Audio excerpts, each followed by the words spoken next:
Welcome to Leaving Six Figure Stories, where we interview amazing human beings that left a six-figure career and just did things that we all wish we could do.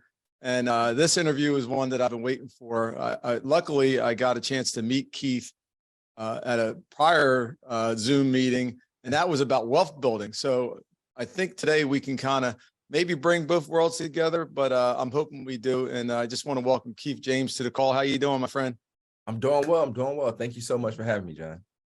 Yeah, I tell you what, the call that you were on in the greater PA region, they're still talking about it. So whatever you did, please repeat it here, because I've gotten Texas calls and everyone was saying, like, who is that guy? I was like, oh man, you're telling me that guy, he's amazing. So thank you. Thanks for joining, man. Thank you. I'm just always thankful to share my story, and hopefully I can help inspire somebody to go and be live their best lives. That's all. I really appreciate it.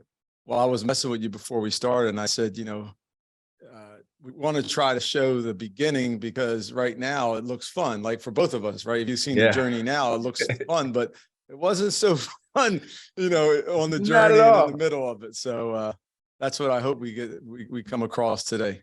Absolutely. I promise to be super transparent and ask any and every question. I want to be make sure that people understand what this journey looks like.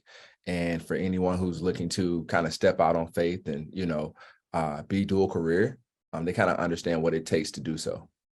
Yeah. So tell them a little bit about yourself. So I know your career before you were dual career. So you kind of like me on your journey. Yeah. What were you doing before? Yeah. So I was working for a corporate company called 3M, Minnesota Mining and Manufacturing Headquarters in St. Paul, Minnesota. And I had a sales territory of about 9 states here on the East Coast. And basically, I was in sales, calling on accounts like Boeing,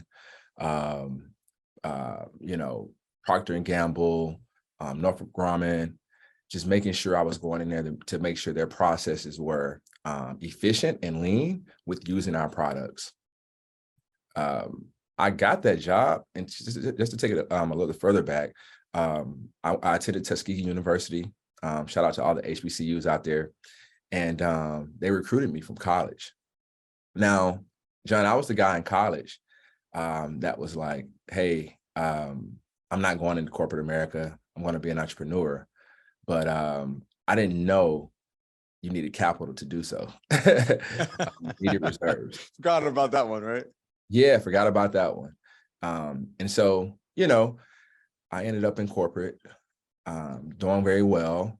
And I got laid off. And that really kind of opened my eyes up, to be quite frank with you. It opened my eyes up.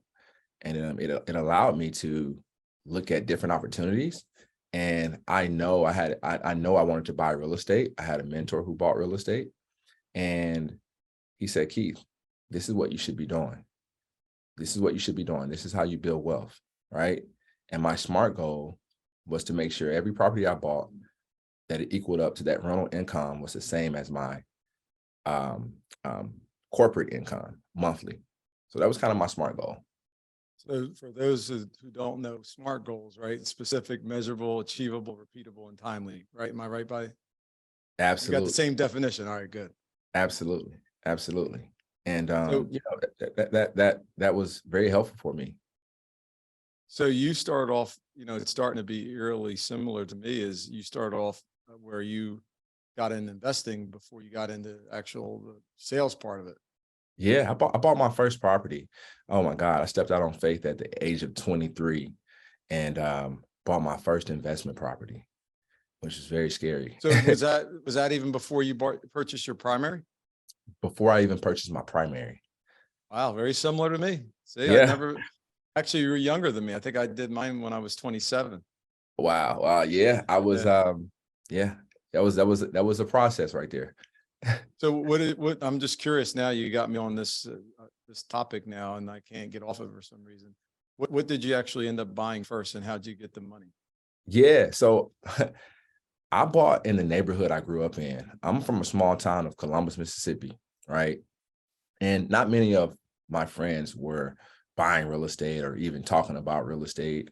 And I bought a duplex. And my rental income on that duplex was $775. And my mortgage payment was $329. I bought that duplex for $50,000. And I was also, I didn't have any savings. And so I pulled all of my down payment and closing cost money from my 401k. Wow. It's Yep. all starting to come back to me now. You got to write a book too on leaving six figures, because it's a similar story. It's so funny. So, so you started on your real estate journey here, and you're still working at 3M. Yep. Right. So kind of take us what's going on now. Do you start seeing success? Do you shift into real estate sales? Like, what's going on now? Yeah. So after about 4 years of being with 3M, I was located in Chicago at this time, and I had bought at this time, I probably owned about 8 to 10 properties. And man, I was the number 1 sales rep in the country. I'm doing very well. And That's all for 3M you were. All for 3M. So I'm still working for 3M. And I haven't even started the real estate sales side of the business yet. Right. So I'm an investor buying real estate. I'm working for 3M. And I'm number one sales rep in the country at the time, in the biggest division in 3M. And we get this email saying, hey, we're going to have budget cuts. Right. We're going to have budget cuts. Immediately when that email comes through, my manager calls me and says, Keith, you're the number 1 sales rep in the country. You have nothing to worry about. Trust me. 2 weeks later, he calls me again, crying on the phone. Keith, I'm sorry, but we're cutting your territory. It's above my head, right? So, John, at this point, I have kids. I have a family that I'm taking care of, and I've just been notified as the number 1 sales rep in the country that I'm going to be laid off. I don't have a job. That was nerve-wracking. I have so many questions for your supervisors. I know.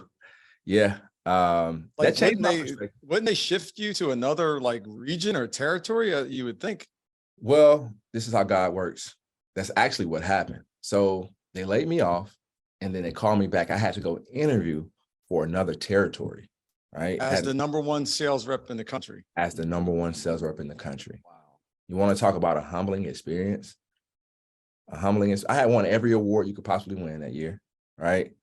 I had to uproot my family, and God worked in mysterious ways. The territory that I went to go interview for, I interviewed for 2 territories. One was Houston, Texas, and the other was Washington, D.C. And I so wanted to go back to the South, to Houston, Texas, right? I'm from the South, have a bunch of family there. But I ended up coming to DC, and the rest was kind of history. I guess so. We're going to get into that. I know that. Yeah. So take me through. So you're in DC now, and what's kind of going on there? Because I know eventually you start to get to the point where you don't want to be a dual career. Like, you don't want to be a realtor and an employee anymore, right?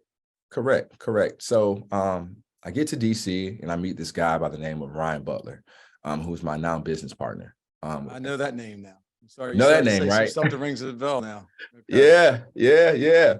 And I meet him, and this is like my first week in DC, and he's like, where are you from? Come to find out, we're both from Mississippi. We both went to the same middle school. He was leaving that middle school. I was going into that middle school. And what's even crazier, his dad was stationed, and my mom worked on the base. And so Ryan's younger brother, my mom worked at the daycare center, and she used to teach his little brother at that daycare center. My mom's been at the daycare center for 33 years. And we all found this out, right? This is how the universe works. We all found this out at this bar over conversation. And as me getting to know him, he says, Keith, you know a lot of people. I see you have a huge network. You need to think about coming over to real estate. And I'm saying, I had just lost my job. I'm like, no, I got a 401k. Me not knowing that grass is greener on the other side. But he stayed on me. He believed in me. And I ended up becoming a dual career agent. And I won Rookie of the Year my first year for the region. Wow. So uh, let me get this straight. So you did move to DC to take the 3M position there, Yeah, yeah. and then you came back to being successful again in that new Yeah. territory. I rose to the top. I rose to the top. But now you're back on top again, and then do you start getting into the sales part of it now? Yeah, yeah, yeah. So I'm selling 3M products and I'm selling houses at this point, and doing both very well. I had to time block a lot. I had to make sure that, you know, people talk about having a 9 to 5, and the grind is really, you have a 9 to 5, but then you have a 5 to 9. So you got to go and do that 5 to 9. But my 5 to 9 was more like 5 to 1 a.m. So I'm assuming with those hours, I think you said you had a family. How was that? You know, I'm so thankful for my wife because she knew I always had an entrepreneurship heart. Like I always was going to be an entrepreneur. And she really, really, really was the champion for me jump starting my real estate sales business. She was like, hey, Keith, you need to bet on yourself. You know, you need to bet on yourself. This is who you are. This is what you were born to do. You were born to be a business owner, right? So this is what you need to be doing. And as much as you can spend time working your own business, you should do that. And there were some sacrifices, you know. At the time, I had a new my youngest daughter was like 4, right? So, you know, we had to get the nanny to pick up the kids from school. You know, I wasn't at the dinner table as much in the first part of my career, which was very tough, right? And so my favorite quote is short-term sacrifice for long-term success. I knew I didn't want to live that life for a long period of time.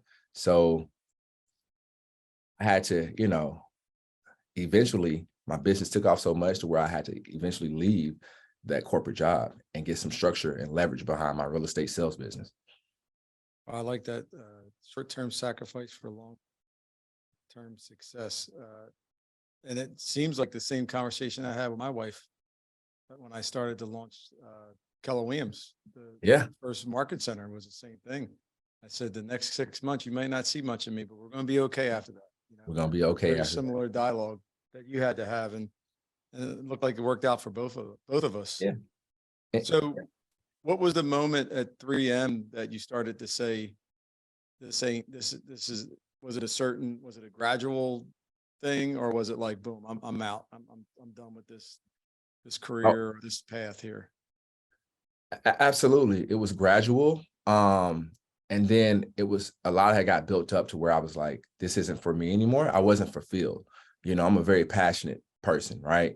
And, you know, I was super fulfilled in helping people build wealth through real estate, super fulfilled.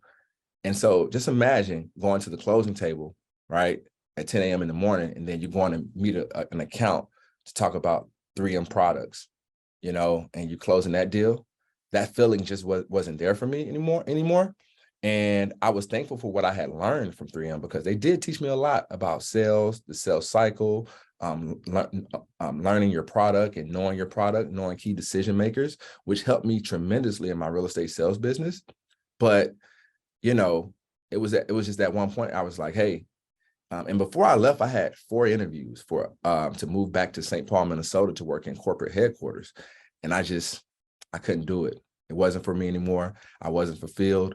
And I always like to say Ryan got me fired from my corporate job. But we mutually agreed that, you know, it's beneficial that we part ways. And I still had people on my phone like, hey, Keith, come to my territory, come here. And it just wasn't for me anymore. So you remember the last day for 3M and your first full day of real estate? I had a party. We celebrated as a family. We had a dinner because I just knew that by me betting on myself, I wasn't going to let my family down. And I knew what my why was. My why is to change the trajectory of my family lineage. I don't want my kids to have to graduate from college and have debt. I want them to start on a clean slate. And so I knew I could super at that moment fulfill my why and fulfill everything that I had been like working up to this time. And I just had this feeling, I had this energy about me, and I knew I was going to be successful because I in my mind, I'm a winner. You know, when it comes to being competitive and, you know, I'm going to win. Put me in the game, coach. So I'm assuming you have reserves and a plan and all that kind of stuff. Or did you say, you know what, I'm going for it, I'm betting on myself? So I had reserves. I had a plan. And even when I was a dual career agent, I was doing a lot of rentals and I was just saving money because I had the investment portfolio, my rental income, right? I had my 3M, I had my 3M bucket of income and retirement and all that good stuff. And then I had my real estate sales business as well. And I wasn't touching my real estate sales business I was just living off my 3M. I treated my real estate sales business like like passive income. Of course, I had to pay taxes, right? But I didn't want to touch that bucket because I knew in my mind that eventually I was going to be leaving my 3M job, my corporate job. So I had reserves, I had a plan. And most importantly, you know, I had my time back. I had my time back and not having to, you know, worry about my corporate job, which was so important. There was I don't know, I know I talked about it. I don't think I named it a chapter, but one of the conversations I talk about in Leaving Six Figures is I was minus 40 hours a week. So just think about what I can do in those hours. And really it was like 45, 50 hours because Yeah. driving to work. Yeah. So did you ever think about that? You know, it's funny. Not until you how you really just put it, you know, that was key. I thought because I was in a car a lot, you know, and Oh, I was yeah. going to accounts and you're driving, you know, you're driving a lot in corporate sales. Like, you know, you're carrying your lunch, you know. But even that time that you get back from just driving, that's huge. Huge. So I kind of know a little bit of not the end, but where you are today.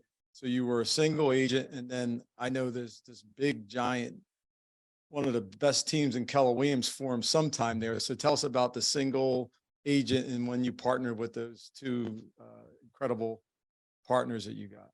Absolutely. So as I mentioned, I met Ryan Butler, and he kind of introduced me to the real estate sales business. He said, Keith, you can come over, it'd be great. And I won Rookie of the Year my first full year. After that, my name kind of got around.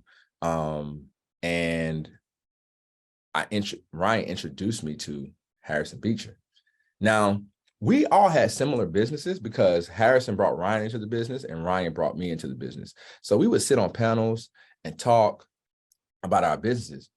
We call Harrison Beecher Granddaddy Beecher because a lot of the stuff that we're doing now came from him, right? Came from him. So we had similar businesses and we became good friends as well. And they taught me a lot in my solo agent career.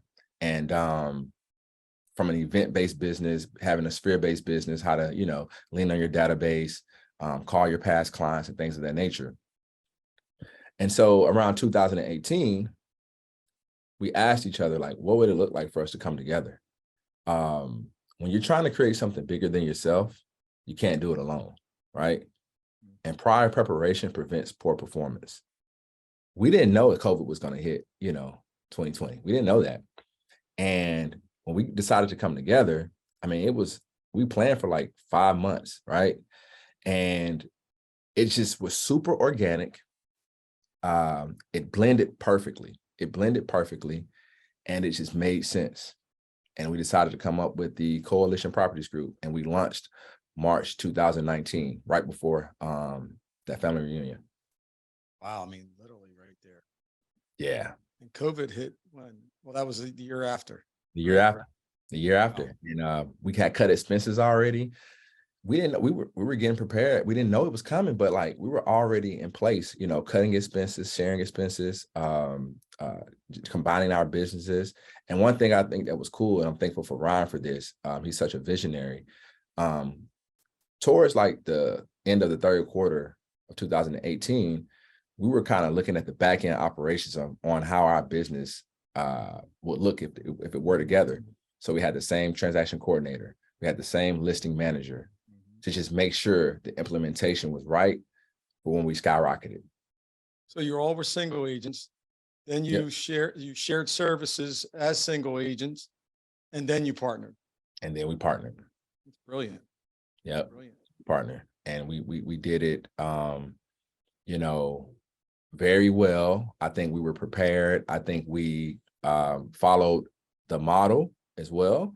And we leaned on our mentors as well. Like, we asked questions. And I think that was one of the biggest things that has helped us get to where we are, having mentors like you, having mentors like Bowman Keedy, you know, having mentors like Gary Keller, and just having people you can lean on for questions and making sure you're setting your business up properly. How long have you guys been in Gary Keller's group? I know he has a top group of agents. Yeah. We got into Gary Keller's top 100 in 2021. Nice. And I'm assuming that was a game changer, because now you're surrounded by the best in the country, and you're getting that network, you're getting those tools and those those hacks and all kinds of other things. I'm assuming, being in that room. That room is so special. Walking into that room, and what makes it so special, the business that everybody's doing is amazing. The nonprofits that everybody has is amazing, right? But the willingness to share, I think that right there is the most important thing about that room. Whether you're the number 1 team or the 100 team, the willingness to be vulnerable, transparent, and share. That's so important. And, you see that so much in that room. And we're so thankful for that. Since 2019, we've sold over 1,000 homes. We've donated and facilitated $1 million to charity. And we've sold over $650 million in sales volume in the Washington, D.C. metro area. And we couldn't do that without the mentors and the people that came before us. So in 4 years, you guys given over $1 million to charity? Yep. Wow. Yep.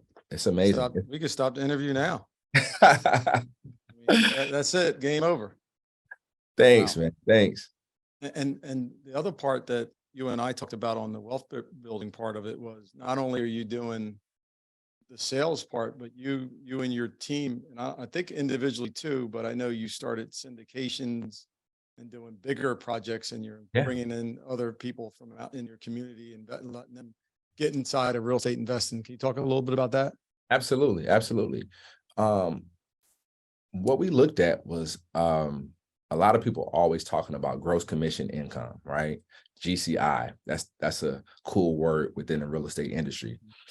But we really never talk about how much money are we saving? How much money are we saving? How are we planning for the long term? A lot of times we want to play the right now game, and we don't play the long game. And so agents spend a lot of money. As agents, they spend money on a lot of stuff, right?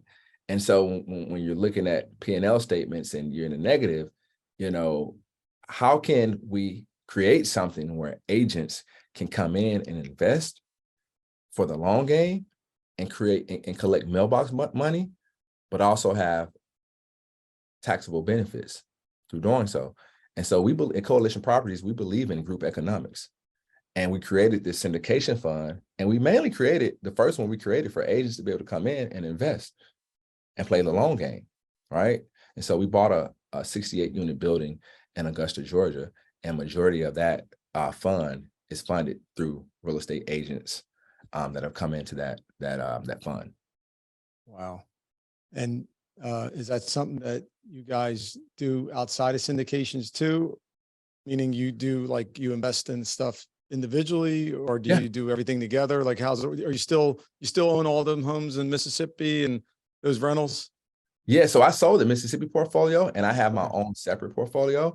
as do Ryan and Harrison. We all have our own separate portfolios. And then we have our group portfolios, which is the commercial buildings. And we're under contract right now for 100 units in Douglasville, Georgia as well. Ryan has bought over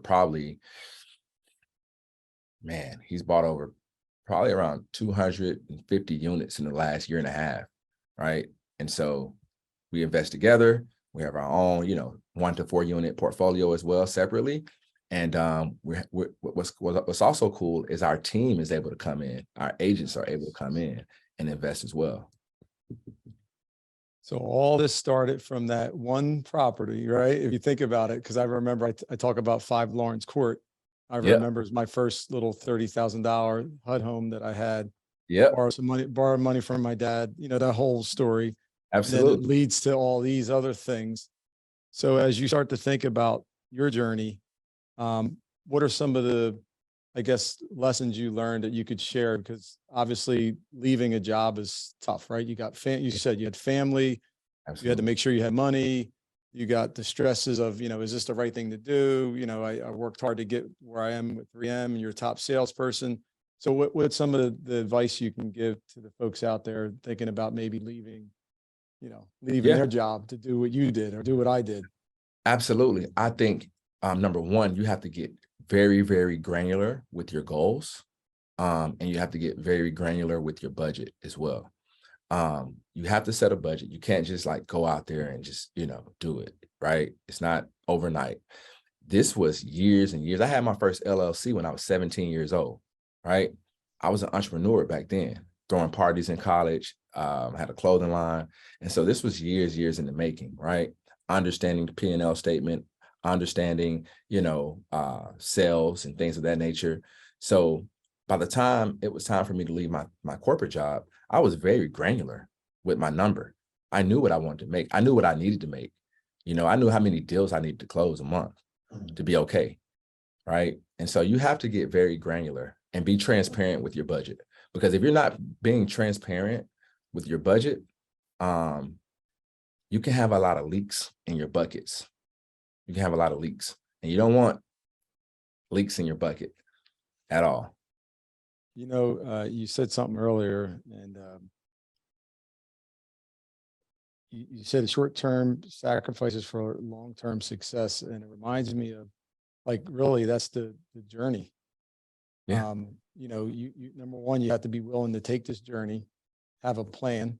Absolutely. You got to be passionate, because you said earlier you were passionate about, you had the sales at 3M, and then you had the sales at the real estate, and the feeling you had was different, right? Different. So I think the same thing matters in this journey, on a dual career journey, is it's the same thing. Like, you need to be passionate about it, because if you're not, you're probably not going to give it, it's just going to be like 3M, right? Even though how successful you were, there still was something inside you said, this is not where I need to be. So I think, if they hear anything, like there needs to be a little bit of an excitement. And I guess for you and for me, our hobby actually ended up being something we love to do. And it actually makes you some money too. Right. So I do want to leave the folks with something. So I know you got big dreams. I heard some of them on the wealth building call. So so far you accomplished a lot. Your team did. You have. So what's the future look like for you? Yeah. From a business perspective, we want to have expansion locations across the country, right? We want to have a portfolio in our syndication funds over 1,000 units, right? We want to sell 10,000 homes on the real estate sales side of the business. And, in order to grow, we have to make sure we're teaming up with the right people to do that. And so when we go and do an expansion, we just expanded to Richmond, Virginia, down in the 804 area code. And it's our first expansion, right? Oh, wow. And when we did that, we had to make sure that the hub was tight and we had all the systems in place to be able to do so. We want to continue to invest, and we want to continue to raise money for nonprofits. I mean, I think that's another thing, it's not a lot of people like us. That's another reason we came together. It's not a lot of people like us that are doing what we're trying to do. And we want people to understand that people like us can come together and do good business and represent very well, right? And continue to push doors down in different spaces that we weren't supposed to be in, which is important. And I think that alone, I feel like it's our duty to be able to do that for sure. Well, listen, what I will tell you is you inspired me, you inspired the entire region. They're Thank still talking about it. And I think we already asked you to come on to an actual live Yeah, event. I can't wait. I can't wait. And I appreciate that because I could tell you that those folks were appreciative of the information you gave them, and they thought, like you said earlier, you're real and authentic the way you just tell it like it is. And I think that's what people need to hear, good or bad. Absolutely. Good or bad. Good or bad. You got to have the conversation. Well, Yeah. Keith, thanks for being here. I know you got a busy day and probably a busy next week. I think you're going to California as well. So have a great day. Appreciate you being here, and looking forward to seeing you in California. Thank you so much, John. I really appreciate it. Awesome. Wow. That was a great interview. I don't know about you. I got so many nuggets from it. If you enjoyed it, share this podcast with a friend. Tell all your people about this. We're going to keep bringing you amazing speakers. Join in next time. Thank you.